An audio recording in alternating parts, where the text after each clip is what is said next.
말씀 로마서 4장 1절에서 8절까지의 말씀 보겠습니다.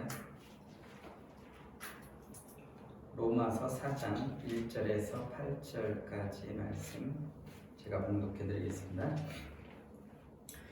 그런즉 육신으로 우리 조상인 아브라함이 무엇을 얻었다 하리요? 만일 아브라함이 행위로서 의롭다 하심을 받았으면 자랑할 것이 있으려니와 하나님 앞에서는 없느니라. 성경이 무엇을 말하느냐? 아브라함이 하나님을 믿음에 그것이 그에게 의로 여겨진다 되었느니라.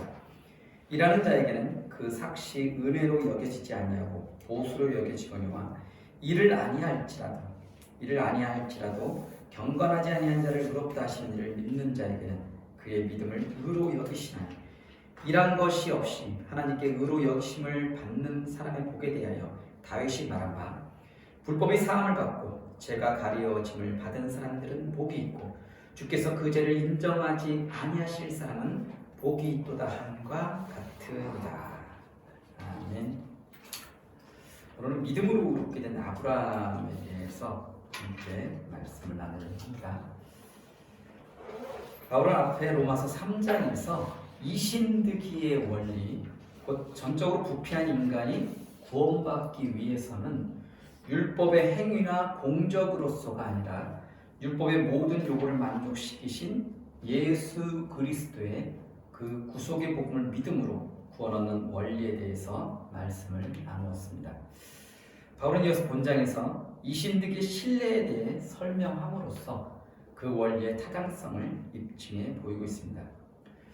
전통적으로 유대인들은 아브라함의 의를 사람의 행위로서 이루어진 의라고 생각하였습니다.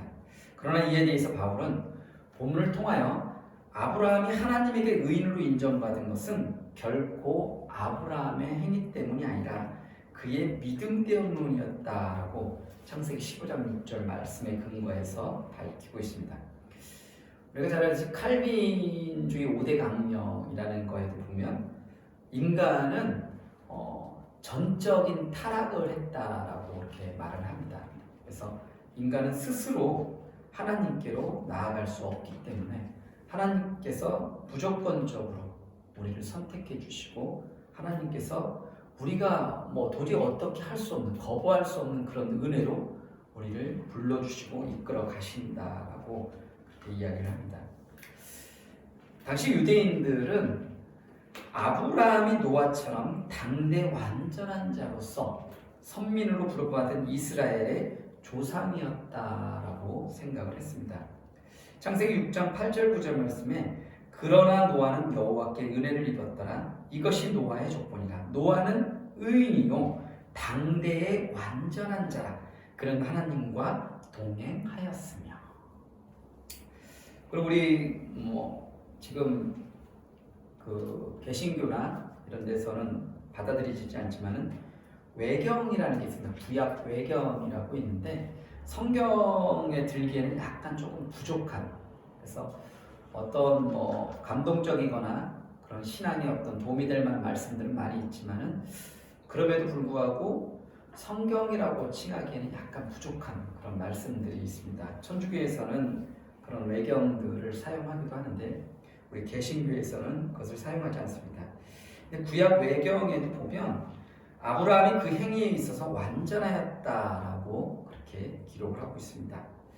그래서 주빌리에서라든지 문하세의 기도 이런 어떤 외경의 그런 내용들을 보면 나오고 있는 그런 내용들입니다.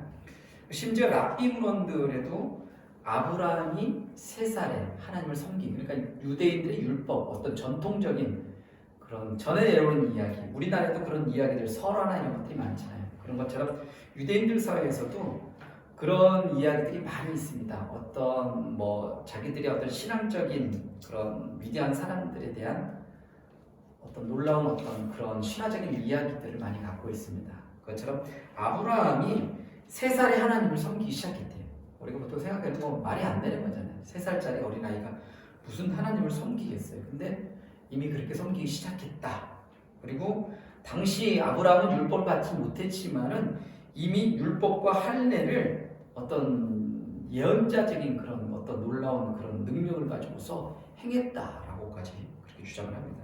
그리고 아브라함이 자신의 공력에 의해서 하나님의 임재의 상징인 빛나는 구름을 불러올 수 있는, 그리고 우리가 잘 알지 손오공이 막 구름을 타고 다니는 이런 이야기처럼 아브라함이 하나님의 그 빛나는 구름을 불러올 수 있는 그런 첫 번째 인물이다라고 묘사할 만큼 아브라함에 대한 어떤 칭송이 자자한 그런 것을 볼 수 있습니다. 유대인들 문헌에 이런 것들이 많이 나타나고 있다는 거예요.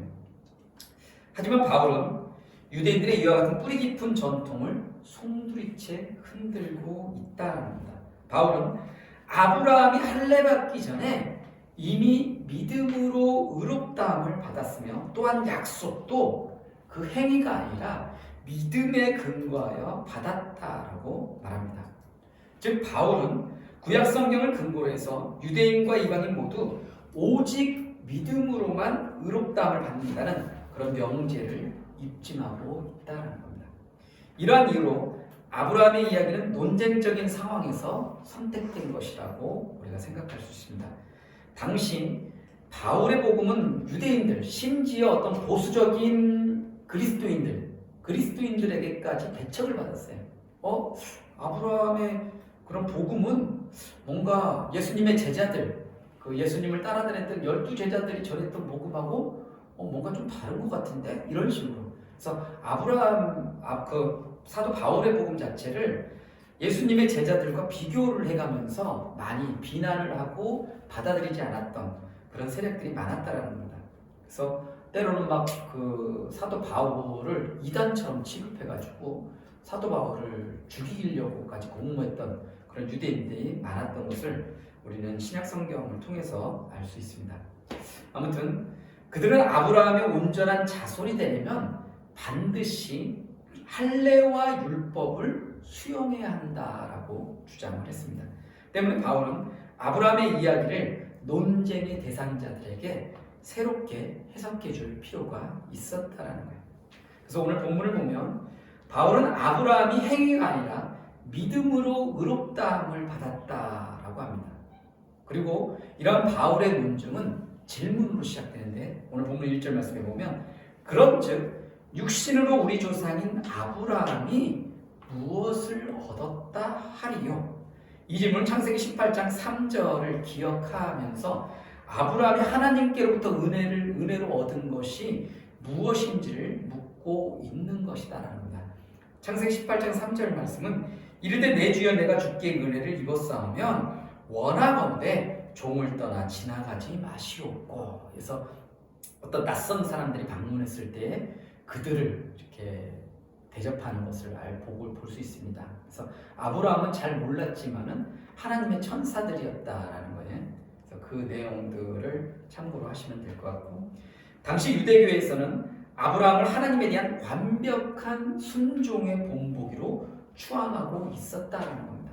그래서 창세기 26장 5절 말씀을 보면 하나님은 이삭에게 이는 아브라함이 내 말을 순종하고 내 명령과 내 계명과 내 율례와 내 법도를 지켰음이라 하시니라 이렇게 말씀하고 계시다라는 거예요. 이것에 근거해서 유대인의 여러 전통들은 율법이 기록되기도 전에 아브라함은 율법을 지켰다라고 그렇게 생각합니다. 그래서 외경의 여러 말씀들에서도 아브라함의 순종이라는 것은 시련의 때에 하나님께 대한 충성으로 그렇게 표현되었다는 거예요. 우리가 잘 알지 성경에도 이러한 많은 이야기들이 있습니다. 그래서 어떤 기근이 들었을 때나 그리고 아브라함의 아내와 관계된 이야기들 그리고 이스마엘과 하갈을 통한 어떤 그런 시험들 그럼에도 불구하고 아브라함은 충성된 자로 드러났다라는 겁니다. 심지어는 자기 사랑하는 아들 이삭을 이렇게 하나님 앞에 제물로 바치는 그런 어려운 시험까지도 아브라함은 충성을 다해서 그것을 지켰다라는 거예요. 그래서 그러한 것들을 염두에 두고서 아브라함은 충성된 자다.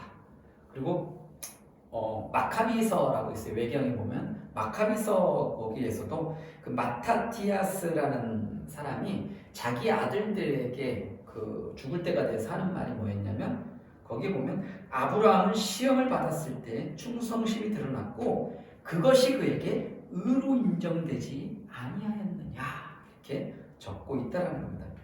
이렇게 유대교에서 생각하는 것처럼 아브라함이 행위로 의롭다함을 받았다면 이론적으로 볼 때 자랑할 것이 있을 것이다. 하지만 사도 바울은 그렇지 않다. 실제적으로 아브라함은 하나님 앞에 자랑할 것은 없다라는 거예요. 그러니까 사람 앞에 자랑할 것이 있을지는 모르겠지만 하나님 앞에서 자랑할 것은 절대 없다라는 거예요. 그것이 바울의 논지다라는 겁니다. 그래서 바울이 오늘 말씀을 통해서 우리에게 들려주고자 하는 내용도 바로 이 부분이라는 거예요. 그러게 바울은 오늘 본문 3절 말씀에서 창세기 15장 6절을 인용해서 그 사실을 증명합니다. 성경이 무엇을 말하느냐? 아브라함이 하나님을 믿음에 그것이 그에게 의로 여겨진 바 되었느니라. 그래서 결국 이거의 배경을 살펴보면 아브라함이 자기의 대를 이을 후손이 없어요. 그리고 아브라함이 거의 100세나 됐으니까 사라도 나이가 90세예요. 그런데 도저히 일어날 수 없는 상황, 그리고 어떻게 할 수 없는 그런 상황 속에서 아브라함이 걱정하지 마라.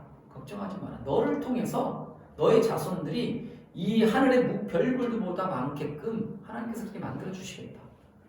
근데 하나님이 그 말씀을 아브라함이 믿었다는 겁니다. 그래서 아브라함이 그러한 어떤 하나님의 약속을 믿고 신뢰하고 믿었던 것, 그것을 바로 하나님께서 보셨다는 거예요. 하나님 그 믿음을 보셨다는 거예요. 그래서 하나님께서 그 믿음을 보시고 아브라함을 믿음의 조상, 그리고 하나님 택한 백성으로 받아들이셨다는 거예요. 그래서 여기에는 믿음에 대한 바울의 새로운 기회가 나타나 있다는 거예요. 믿음은 미덕이나 어떤 종교적인 태도가 아니라 말씀을 들음으로 창조된다는 겁니다. 그래서 아브라함이 하나님의 말씀을 듣고서 믿음을 가졌다는 거예요. 우리도 마찬가지로 그런 이야기 많이 하죠, 그죠? 하나님의 말씀을 들을 때에 그 말씀이 살아서 우리의 심령 가운데 역사합니다. 이런 말을 많이 해요. 그러니까 똑같다는 거예요. 만일 인간이 오직 믿음 안에서 살지 않는다면 우리는 세상적인 사람들처럼 미신 속에 살 수밖에 없다는 거예요. 쉽게 말해 인간에게는 창조주 하나님의 은혜로운 약속을 듣고 믿음 안에서 살든지 아니면 어떤 세상적인 다른 어떤 헛된 우상들, 그런 어떤 거짓된 약속들을 추종하며 미신 속에서 살든지 둘 중에 하나만 선택할 수 있다는 겁니다. 그래서 신앙이라는 것은 그러한 미신들을 부인할 때만 존재할 수 있는 것 때문에 구약이나 신약에서 가장 많이 나오는 게 뭐예요? 하나님은 질투하는 하나님. 그래서 우상을 섬기는 것을 가장 크게 노여워하시고 그것에 대해서 징벌하시는 것을 우리가 많이 볼 수 있다는 거예요. 그래서 하나님을 믿는 것과 어떤 세상적인 그런 헛된 신들을 믿는 것은 이건 완전히 정반대다는 거예요. 어느 한 가지만을 선택할 수 있다는 거예요. 그래서 그거를 동시에 선택하는 것은 있을 수가 없다는 거예요. 그것을 하나님은 분명히 하신다는 거예요. 원래 미신의 실존과 세계에 속하 있는 인간은 스스로는 올바로 들을 수 있는 능력 자체가 없다는 거예요. 그러나 하나님의 은혜 가운데서 하나님의 말씀이 선포되고 그 말씀을 들음으로 그 말씀을 듣는 자들 가운데 그러한 신앙과 믿음이 발생한다는 겁니다. 그렇게 신앙은 그런 말씀을 받아들이는 것이다라고 할 수 있습니다. 그것은 인간이 이 세상의 모든 것에서 눈을 돌리고 오직 하나님에게서만 오는 그 구원을 기대하며 나아가는 것을 의미합니다. 이런 관점에서 볼 때 믿음은 모험일 수 있습니다. 즉 하나님께 모든 것을 걸고 하나님과 함께 모험을 감행한다는 점에서 그렇다는 거예요. 하나님은 이런 믿음 외에는 어떤 것도 원치 않으시며 오직 그 믿음만을 인정하신다는 겁니다. 신앙의 자리에서만 창조주는 창조주로서 역사하신다는 것. 그러므로 세상적인 명예를 추구하거나 세상적인 그런 업적을 자랑하는 것은 합당하지 않다라는 겁니다. 이것은 오늘 본문 4절에서 5절 말씀과도 일치하는 것입니다. 이 구절은 당시 일반적인 하층민이었던 그런 품삯 노동자들의 생활을 의롭다 여김을 받는 상황에 비유한 그런 말씀입니다. 본절에 일하는 자는 율법을 행함으로써 의를 얻으려는 자를 비유하고, 이런 자는 자신이 율법을 잘 준수하고 있으며 따라서 스스로 하나님의 은혜 없이도 의인인 것으로 오해한다라는 겁니다. 그래서 예수님도 화 있을진저 이 외식하는 서기관들과 바리새인들이여, 이 독사의 자식들아, 회칠한 무덤들이여, 이런 식으로 그들을 비난하고 그들을 정죄했다는, 그 이유가 뭐냐면 이들이 율법, 자신들은 율법을 지키고 있기 때문에 자신들은 그냥 이미 의인이다라는 그런 착각 속에 살아갔다라는 거예요. 정리하자면 믿음은 업적을 낳는 행함과는 반대가 된다는 겁니다. 믿음은 자신을 의지하지 않고 자신이 하나님 앞에 아무것도 내세울 만한 것이 없다라는 것을 인정하는 것이다라는 거예요. 달리 말하면 자신이 하나님 앞에서 죄인이라는 사실을 인정하는 것입니다. 하나님은 믿는 자를 의롭다 하시며 경건하지 않는 자를 의롭다 하시는 것입니다. 그러기에 이것은 전적으로 하나님의 은혜다라는 거예요. 하나님의 은혜 없이는 아무도 살 수 없다라는 거예요. 그러기에 바울은 오늘 본문 7절 8절 말씀에서 불법이 사함을 받고 죄가 가려짐을 받는 사람들은 복이 있고 주께서 그 죄를 인정하지 아니하실 사람은 복이 있도다 함과 같으니라고 하면서 다윗의 시라고 여겨지는 시편 32편 1절 2절 말씀을 인용하고 있습니다. 시편 기자는 하나님의 사죄를 확신하고 이렇게 노래하였다는 거예요. 이 말씀은 분명히 죄가 있는데 하나님께 용서를 받는 자는 복이 있다라는 것을 명백히 밝히고 있습니다. 왜냐하면 용서는 죄인에게만 주어지는 하나님의 사랑이기 때문입니다. 그러기에 하나님이 사람을 의롭다고 하시는 것은 행위에 근거한 것이 아니다라는 것을 다시금 입증하고 있다는 것. 또한 구원이란 단순히 과거의 죄들을 제거하는 것이 아니라 죄 세력으로부터 완전한 해방을 의미한다는 것. 때문에 하나님의 관심은 인간의 율법 준행이 아니라 오직 믿음인 것입니다. 이 믿음은 이미 여러 차례 제시된 의롭다 하심의 근거인 예수 그리스도의 구속으로 말미암은 하나님의 은혜에서 기인한다는 거예요. 이것을 에베소서 2장 8절 9절은 너희는 그 은혜에 의하여 믿음으로 말미암아 구원을 받았으니 이것은 너희에게서 난 것이 아니요 하나님의 선물이라. 행위에서 난 것이 아니니 이는 누구든지 자랑하지 못하게 함이라.